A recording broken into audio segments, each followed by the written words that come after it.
and welcome to Top Story, live in our studios this morning at ONNtv. Mayor Christian Provenzano, how are you this morning? I'm fantastic. Thank you for having me. It's nice to be here. You know what, I have to say, you were here Monday, you're here Friday. Sure. I like the bookending that we're doing. That's great. With the appearance of our mayor. There we go. Now tell us about the garbage disposal trucks and the 1%, because it seems every time numbers come out of City Hall, most recently, they can Those numbers have been those skewed. numbers are being challenged. Yeah. So look, there's a couple things we need to be clear about. So there was a suggestion made that at last Monday's council meeting, I was going to raise taxes 1%. I think the first thing to acknowledge and recognize is that the mayor doesn't do anything unilaterally. The mayor sits in a council. The mayor's one right now of 12 votes. The 13 votes at next term, the mayor will be one of 11 votes. But let's specifically look at the issue that was raised. The issue that was raised was the issue of outsourcing garbage entirely. So we have a mixed system. So we have half of our garbage is privatized, half of our garbage the city does. The city will have 3 employees doing garbage. So it's not a significant part of our employee base. But City Council really looked at this issue and looked at it very closely. And what City Council came to determine, I think correctly, and you see by the vote was 10-2. So 10 city councilors, including myself, believed that keeping our current system, the hybrid system, was the better choice. And the reason we did that is that the difference between the two systems would be about $55,000 a year. Right, I saw that number. Okay, so that difference isn't near a percent. A percent on our levy is $1.1 million. So $55,000 a year isn't even 1/10% on our levy. It's less than 1/10%. But what we did was we made a good long-term decision for the municipality, because the evidence shows that if we fully get out, like other municipalities that do, and totally privatize, and totally privatize, over the long term, your cost per stop goes up. And if you look at what happened in North Bay, you know, if you look at what happened in other communities that are fully privatized, some of those communities are looking at going back to our model. It keeps a competitive tension in. So the difference between those two systems was $55,000, nowhere near $1.1 million. The other issue that was raised was the trucks are going to cost somewhere in the neighborhood of $500,000 to $600,000. Now, that is not on top of the levy. And if somebody suggests that, they don't understand how the levy works. It's within the levy. Already in the levy is reserves. And as we spend those reserves, we replenish them every year. And the levy has a structure in it which we pull from to actually put in the reserves. So the only way that you could decrease the levy is to remove those reserves. But if you remove those reserves, you can't buy fire trucks. You can't buy garbage trucks. So there is no factual basis to say the levy is going up by the cost of those trucks. The levies would go up regardless. Well, the levy's not going up by the cost of the trucks, because the cost of the trucks right. already in the levy. The cost of the trucks are already in the levy. But I want to talk about that. But the levy is continuously fed. Yeah, well, the levy, we have the levy every year. So the levy, it's every year we have a discussion on how the levy changes. But the levy has some basic things in it: capital management, asset management. We have roads. Every year we have a certain amount in the levy that goes to roads. So if you were going to do less roads, then yes, you could decrease the levy. Wouldn't make a lot of people happy if we did less road work, because a lot of people think we should do more road work. But I want to point to a decision that council made that was a really good decision that saved us roughly the same amount as the garbage is going to cost us. This city council decided to reduce its numbers. And reducing its numbers from 12 city councilors to 10 is going to save the city in the neighborhood of about $60,000 a year, somewhere between $50,000 and $60,000 a year. So that is the same amount that we would have saved if we fully privatized garbage in the short term. Now, I remember when we did that. And we reduced our numbers, Mr. Ring was critical. Mr. Ring was critical because he said we were just tinkering around the edges and we weren't doing substantial things, and we weren't focused. Mr. Ring is a mayoral candidate. Mr. Ring's a mayoral candidate. Ring from and we weren't focused. chamber. We weren't focused on the real issue. Now, what I would suggest is that let's say 55,000, 60,000 we saved by reducing 2 councillors. That's a savings in perpetuity. That's a savings each and every year from here on out. So that's a real savings, and it's a really good example of things this council's done that have long-term benefit. But I want to point to 2 other things. And one of the things I really want to touch on today is I think I have a responsibility, and all of the people running for mayor have a responsibility, to be honest. And to be honest and to be straight and to give the community accurate information. I think it's irresponsible for any of us to give the community accurate information. Even when we don't want to hear it. Even when we don't want to hear it. And yesterday, on your show, Mr. Ring very clearly said that Winnipeg has not raised its taxes in 18 years. So that was said. It was brought to my attention. I went back and watched the clip because I thought he couldn't have said that, because that just simply isn't true. I saw him say it. Now, it doesn't take you very much work or effort to Google. If you Google Winnipeg, you'll see that the current mayor, Brian Bowman, really good mayor, really good guy. I have a lot of respect for him. When he ran in 2014, his commitment was to not raise taxes more than 2.33% every year. And he's kept his commitment. But he's raised taxes every year. So Winnipeg has raised its taxes in 2015, in 2016, and 2017. And I think they did it again this year in 2018. So to suggest to our community that there's a model out there of a community that hasn't raised its taxes in 18 years is, again, wildly inaccurate. He also referenced Windsor. Now, it's true that Windsor didn't raise its taxes for 7 years. I think under Mayor Eddie Francis, they had that freeze. Now, what you have to realize about Windsor is, and this is important, if you look at Windsor's residential tax rate, it is currently still higher than ours. Our residential tax rate is a 1/4 point lower than Windsor's. On top of that, forget tax rates. If you look at what a typical taxpayer pays on a typical home in Windsor, and what a typical taxpayer pays on a typical home in Sault Ste. Marie, we are about $200 per year less. So he's benchmarking Windsor as a city we should model.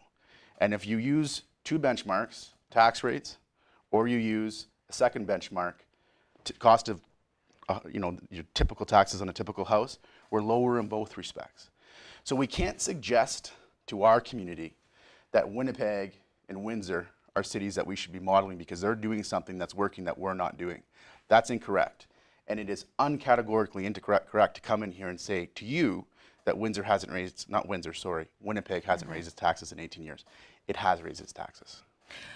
How can numbers get skewed like this? Because you know what, people who are watching this or who are watching it on social media, reading about it, there are numbers flying around constantly. The average person is confused. Yeah. How can these numbers? Well, so look, all I can do is take responsibility for myself. And all I can do is take responsibility for what I communicate. All of my numbers, and let's just take the tax deal, all of the numbers that I communicated to the public in the tax deal, those were given to me by the treasurer. I don't do the math independent of city staff. All of my numbers come from city staff. So I have a tremendous amount of respect and admiration for the integrity of city staff. I've enjoyed working with them for 4 years, and I'm confident that the numbers that I use are accurate. But look, we're in a political campaign, and I respect opponents in a campaign having to make a case. And I respect them putting a spin on something, and I respect them, trying to highlight a difference between me and them, because that's really what they have to do.